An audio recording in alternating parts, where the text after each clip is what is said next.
Hai guys, thank you udah klik video ini. Nah jadi aku mau ajak kalian bahas kasus yang sempat terjadi di Cianjur. Kasus yang benar-benar naas yang dilakukan orang ini yang sebagai otak pelakunya, yang tega mengeksekusi ibu dan anak kandungnya sendiri yang semuanya terjadi di rumah ini. Terus yang aku nggak habis pikir nih ya, aksinya ini dilakukan dengan sekongkol sama ayahnya ini, yang mereka lakukan secara bersama-sama demi merampas kalung emas 41 gram buat melunasi hutang. Tapi sebelumnya aku disclaimer dulu nih ya, kasus ini udah diberitakan secara luas di berbagai media berita terpercaya yang sebagai sumber informasi di sini. Dan tujuan aku ngebahas kasus ini ya supaya kita semua tahu ceritanya secara utuh buat dijadikan pembelajaran. Karena semua yang terjadi pasti ada sebab akibatnya buat jadi bahan renungan kita nih. Ya supaya kasus-kasus kayak gini jangan sampai terulang lagi, terutama nih ya buat kita-kita yang udah menjadikan kasus-kasus kayak gini sebagai pembelajaran. Oke lah, kayak gimana kisah dan kasusnya langsung aja kita bahas sedetail mungkin yang aku bisa. Tapi kayak biasa sebelum kita lanjut ya, kita ritual dulu. Jadi siapin minuman dan cemilan kalian, siapkan juga posisi ternyaman menurut kalian kayak gimana. Jadi kalau ada nyaman, ada santuy. Nah jadi soal kasus ini, yuk kita bahas. Jadi semuanya bermula dari orang ini yang bernama Yanti Rustini yang awalnya tinggal dengan orang tua dan dua adiknya di rumah mereka ini yang ada di Kampung Cikadongdong, Desa Cibanteng, Kabupaten Cianjur, Jawa Barat. Dengan keadaan lokasi rumah mereka yang agak terpencil dari pemukiman desa dengan kehidupan mereka yang cukup sederhana. Karena saat itu bapaknya yang biasa dipanggil Pak Cahya itu cuma bekerja sebagai petani cabai yang selalu disibukkan ke kebun dari pagi sampai sore. Sedangkan Yanti dan kedua adiknya di rumah itu cuma dirawat sama ibunya yang biasa dipanggil Bu Lilis. Nah tapi sejak SD ya, Yanti yang sebagai anak pertama itu selalu merasa disisihkan dibanding kedua adiknya yang selalu disayang sama ibunya. Yang ternyata ya sampai Yanti tumbuh dewasa, dia masih terus ingat dengan kelakuan ibunya yang pilih kasih, karena menurutnya begitu. Nah terus singkat cerita, pas Yanti yang udah dewasa, yang saat itu udah di tahun 2020, Yanti pun akhirnya nikah dengan lelaki yang juga berasal dari desanya. Nah sedangkan kedua adiknya ya saat itu mutusin kerja ke Qatar. Dimana setelah kerja ya adiknya Yanti ini itu sering ngirim uang buat Bu Lilis untuk bantu-bantu perekonomian orang tuanya di kampung. Nah dari uang yang dikirim, Bu Lilis pun biasanya nabung uangnya buat dibelikan perhiasan emas.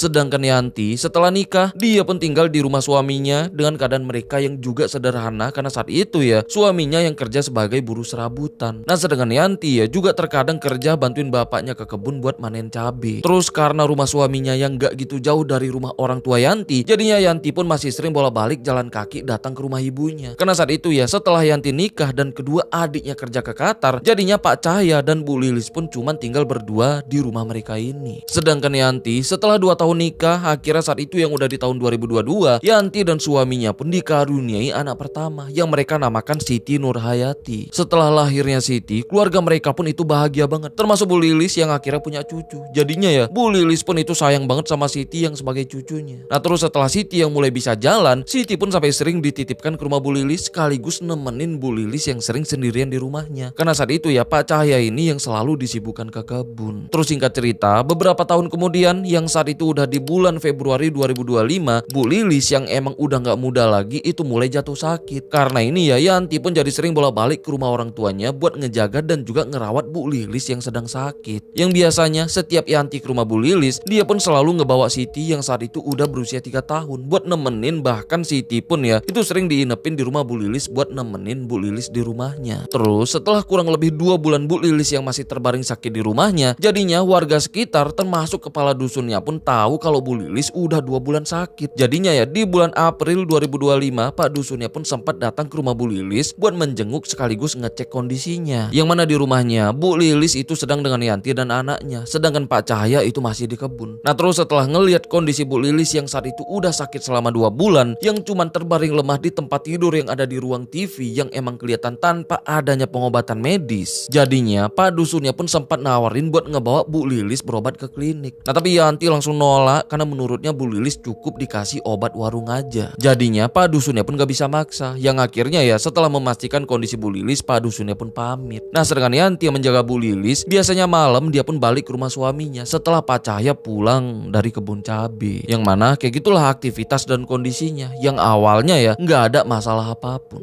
Nah tapi ya kita kronologi dulu deh. Jadi beberapa hari setelah Pak Dusunnya sempat datang jenguk Bu Lilis ke rumahnya, saat itu yang udah di tanggal 21 April 2025, tepatnya di hari Senin malam, setelah Yanti sholat maghrib berjamaah dengan suaminya di rumah mereka, Yanti pun pamit mau ke rumah ibunya karena saat itu Siti, anak mereka, masih di rumah Bu Lilis. Terus setelah nyampe di sana, Yanti pun ketemu dengan bapaknya, si Pak Cahya yang baru pulang dari kebun. Yang mana di situ ya Pak Cahya yang sedang kebingungan itu sempat cerita ke Yanti soal kebunnya. Yang mana saat itu Pak Cahya ini punya kebun cabai yang dia beli dari warga di sana seharga 130 juta, yang dibeli dengan dicicil langsung ke penjualnya setiap bulan dari hasil panen. Tapi beberapa bulan terakhir Pak Cahya ini ngalamin gagal panen yang berdampak cicilannya pun sampai nunggak selama beberapa bulan. Sampai akhirnya ya pas tadi Pak Cahya di kebun, dia pun ditemuin pemilik tanah kebunnya buat nagih tunggakannya. Jadi sampai rumah pas Pak Cahya ketemu dengan Yanti, dia pun cerita soal tagihannya ini dan juga nanya ke Yanti dari mana dan gimana cara mendapatkan uang secepat mungkin buat bayar cicilannya yang udah nunggak. Terus karena mereka tahu kalau Bu Lilis pakai kalung emas seberat 41 gram hasil nabung dari kiriman adik Yanti di Qatar, jadinya di ruang TV mereka pun minta ke Bu Lilis buat jual dulu emasnya buat bayar cicilan kebun, dan Pak Cahya pun janji bakal gantiin emasnya nanti dari hasil panen. Tapi Bu Lilis pun langsung nolak karena katanya kalung emas yang dia pakai itu titipan adiknya Yanti yang kerja di Qatar. Nah tapi ya Pak Cahya pun terus memohon dengan terus jelasin kalau dia bakal ganti emasnya. Yang penting tagihan kebun dulu dibayar karena udah mendesak. Apalagi kebun itu satu-satunya sumber rezeki Pak Cahya ini. Tapi karena Bu Lilis yang terus nolak, Yanti yang makin panas dengar penolakan ibunya. Apalagi dia yang sebenarnya nyimpan dendam yang cukup dalam ya, karena sejak kecil dia ini selalu disisihkan, yang gak pernah dapat kasih sayang dari ibunya. Jadinya dengan keadaan yang udah di puncak emosi dengan gelap mata, Yanti pun mendekati Bu Lilis yang langsung narik kalungnya sambil bilang kayak gini, harta gak dibawa mati mah. Nah Bu Lilis itu teriak tuh karena takut kalungnya putus. Nah karena ini ya Yanti yang sebelum menarik kalung itu langsungnya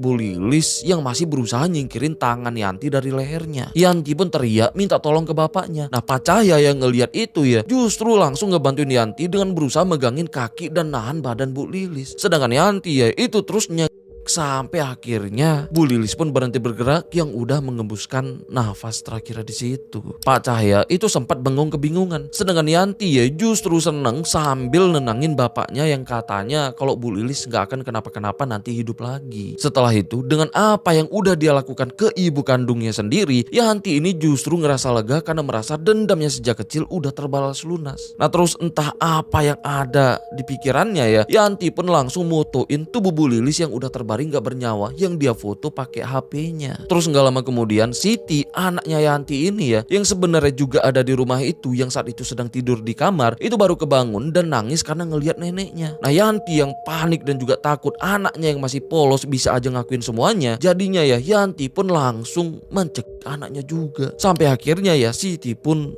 mengembuskan napas terakhirnya di situ. Setelah sadar Siti yang udah gak bergerak, Yanti pun sempat ucapin maaf ke anaknya. Nah sedangkan Pak Cahya yang ngelihat itu semua ya masih kebingungan, yang seolah gak percaya dengan apa yang barusan terjadi. Nah tapi Yanti bilang ke bapaknya kalau nanti Siti dan ibu bakal hidup lagi. Dan anehnya ya Pak Cahya pun benar-benar percaya. Terus saat itu yang udah di jam 10 malam, karena takut suaminya nanya anak mereka, jadi malam itu Yanti pun mutusin gak pulang yang nginep di rumah Bu Lilis. Sedangkan suaminya ya emang gak curiga karena Yanti dan anaknya emang udah biasa nginep di sana ya semenjak Bu Lilis sakit. Jadinya di malam itu Pak Cahya dan Yanti pun nginep di rumah itu dengan keadaan tubuh Bu Lilis dan Siti yang masih mereka biarin terbaring di ruangan tengah. Terus besoknya yang udah di hari Selasa pagi, Yanti pun langsung pergi menjual kalung emas milik ibunya ke toko emas yang ada di wilayah Jalan Raya Cibeber yang masih ada di Kabupaten Cianjur. Yang mana kalung emasnya seberat 41 gram ya akhirnya cuma laku terjual seharga 19 juta. Setelah megang uang banyak,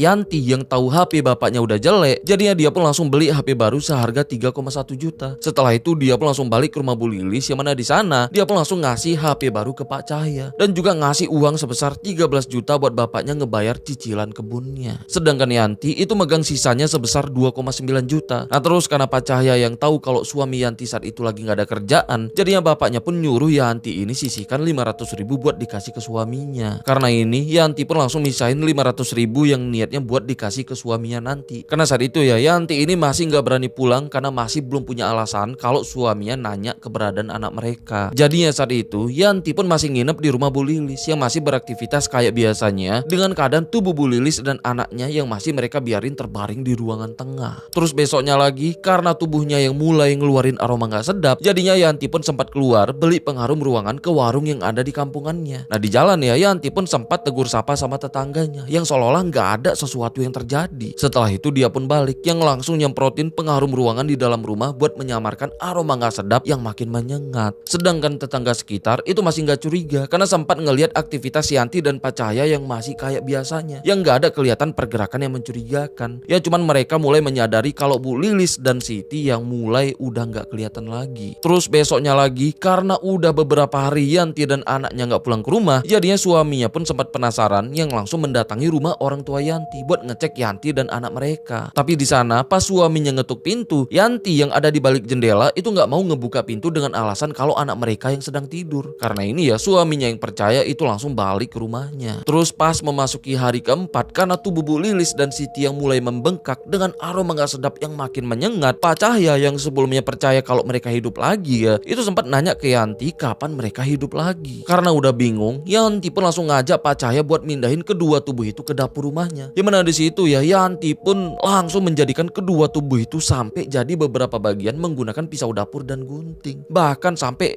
misahin kulit dari tulangnya. Nah sedangkan Pak Cahya itu cuma ngelihat horornya aksi Yanti yang melakukan itu semua dengan tenang dan gampangnya. Terus setelah selesai malamnya Yanti pun ngajak Pak Cahya buat ngebakar semua potongan itu di pinggir jalan setapak yang ada di belakang rumahnya. Yang mereka bakar menggunakan selimut, kasur dan juga bantal supaya apinya gede. Tapi karena nggak mudah, jadinya ya mereka pun ngebakarnya dengan dicicil selama beberapa malam supaya nggak mencurigai warga di sana. Terus pas mereka yang sedang ngebakar di malam hari ya, ada satu warga yang sempat ngelihat dari jauh kalau Pak Cahya dan Yanti yang kelihatan sedang ngebakar selimut yang masih bagus. Nah tapi warga yang ngelihat itu ya belum curiga, cuman ngerasa aneh aja kenapa mereka ngebakar selimut yang padahal kelihatan masih layak pakai. Sedangkan Yanti dan Pak Cahya setelah rutin ngebakar itu selama beberapa malam yang ternyata nggak bisa semua bagian habis terbakar, jadinya beberapa bagian yang masih tersisa itu kayak bagian kelapanya langsung mereka buang ke jurang di sebelah tempat pembakaran ini dengan nurunin lereng jurangnya. Nah di bawah ya mereka pun langsung ngebuang dengan nyebarin beberapa bagian sisanya tadi ke area semak di pinggir sungai kecil yang ada di situ. Setelah itu dengan terburu-buru mereka pun naik lagi. Sedangkan sisanya yaitu bagian tangan dan kaki yang masih di lokasi pembakaran ya, itu mereka bawa ke rumah buat disimpan dulu yang rencananya mau mereka buang ke tempat yang lain. Setelah di rumah, Yanti yang saat itu masih belum berani balik karena takut ketahuan sama suaminya, jadinya dia dan Pak Cahya pun masih terus nginep di rumah Bu Lilis ini.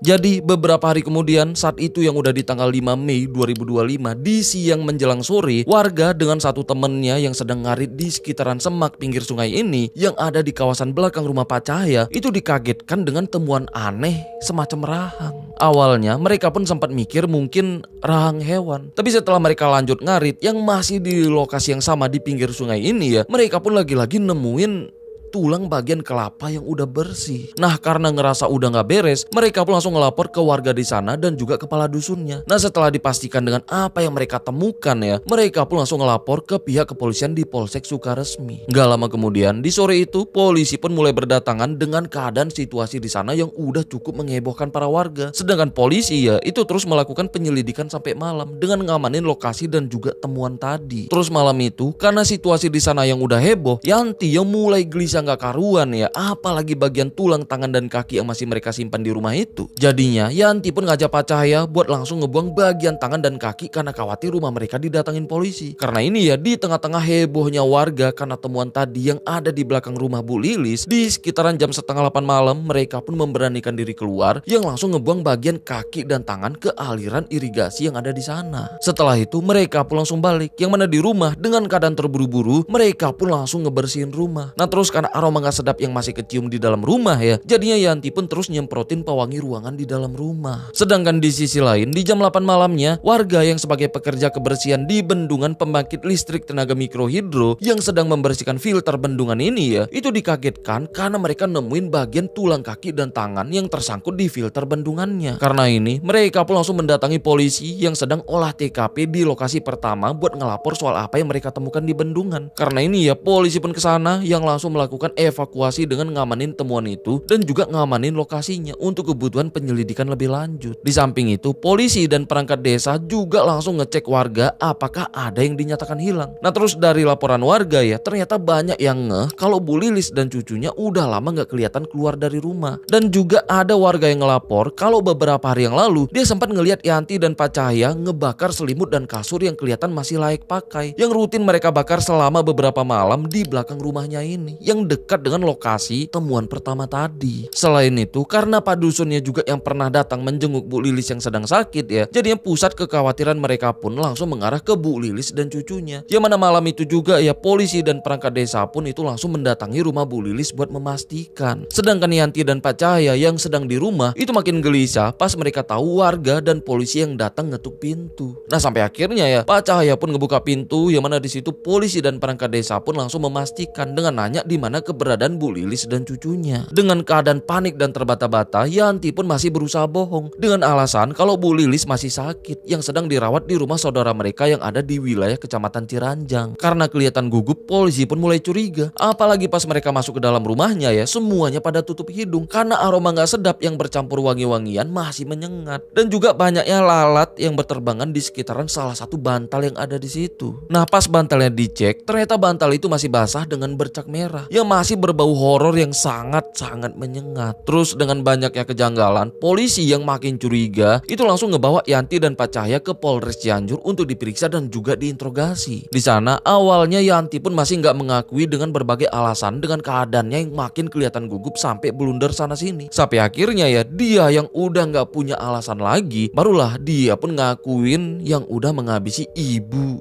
dan anak kandungnya. Tapi Yanti pun masih belum sepenuhnya jujur, karena awalnya dia masih beralasan gak sadar pas dia melakukan aksinya. Dan juga katanya ya, dia melakukan itu semua karena dengar bisikan goib buat melancarkan aksinya dengan alasan kalau Bu Lilis yang katanya jelmaan buto hijau. Tapi setelah polisi meriksa HP-nya, polisi pun nemuin bukti kuat, yaitu foto Bu Lilis dengan keadaan yang udah terbaring setelah gak bernafas lagi. Yang mana foto itu ditemukan polisi ada di HP-nya Yanti yang emang sempat dia fotoin. Terus pas polisi nunjukin foto di HP-nya, barulah Yanti pun baru mau jujur, yang langsung diakuin alasan yang sebenarnya kalau dia ternyata udah nyimpan dendam ke ibunya sejak dia kecil. Karena pengakuannya ya, sejak kecil Yanti ini sering dianaktirikan sama ibunya dibandingkan sama kedua adiknya yang selalu disayang. Terus dendamnya pun meledak itu pas dia yang kesel karena ibunya yang gak mau minjemin kalung emas seberat 41 gram ke bapaknya yang sedang ditagih hutang kebun. Jadinya ya, dengan akumulasi dendam bahkan kesel, Yanti pun sampai nekat dan tega melakukan itu semua. Sedangkan Siti yang padahal anak kandungnya yang masih berusia 3 tahun itu dia habisin dengan ngaku hilaf karena panik dan takut anaknya ngelapor dengan apa yang udah dia lakukan. Sedangkan Pak Cahya ngaku membiarkan Yanti melakukan aksinya, bahkan sampai membantu megangin tubuh Bu Lilis saat Yanti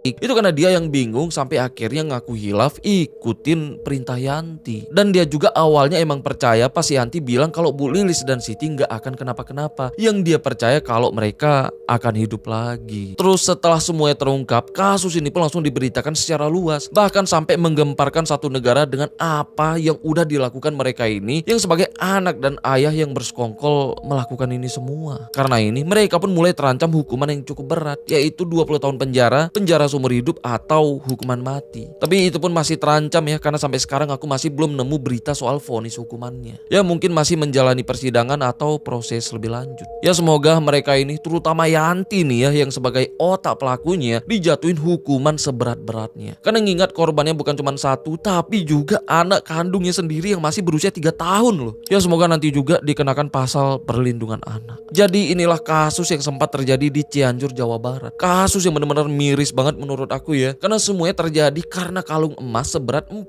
gram yang sebagai pemicunya. Sampai hilangnya 2 nyawa yang padahal ya jauh lebih berharga dari apapun itu. Makanya nih ya buat kita semua, semoga kisah dan kasus ini bisa jadi pengingat untuk menjaga keharmonisan keluarga dengan menempatkan kasih sayang sebagai yang termahal, yang gak bisa digantikan apalagi dirusak dengan berapapun nilai hartanya. Karena harta itu cuma benda yang bisa dibeli, tapi nyawa gak bisa dikembalikan. Dan juga semoga ini jadi pengingat buat kalian yang mungkin udah punya dendam. Jangan sampai karena dendam yang kalian pelihara justru menghancurkan hidup kalian sendiri dengan penyesalan di balik jeruji besi yang udah gak ada gunanya lagi untuk disesalin. Kayak Yanti di kasus ini, yang aku yakin ya sampai detik ini dia ini pasti sangat-sangat menyesali dengan membayangkan kalau aja di hari itu dia bisa sedikit lebih sabar, mungkin sekarang dia lagi main sama anaknya di depan rumah mereka. Kayak di video ini saat sebelum semuanya terjadi. Makanya ya semoga banget selama hidup kita nggak akan merasakan penyesalan sedalam itu dengan menjadikan kasus ini sebagai pengingat. Dengan harapan kasus-kasus kayak gini ya jangan sampai terjadi lagi dimanapun dan kapanpun itu, terutama buat kita-kita yang udah menjadikan kasus-kasus kayak gini sebagai pembelajaran. Oke lah, sampai sini aja pembahasan kita soal kasus ini. Sampai ketemu di kasus selanjutnya ya, karena aku udah siapin beberapa kasus yang kayaknya harus kita bahas juga di sini. Oke lah, aku Rizky Wadiono, bye bye.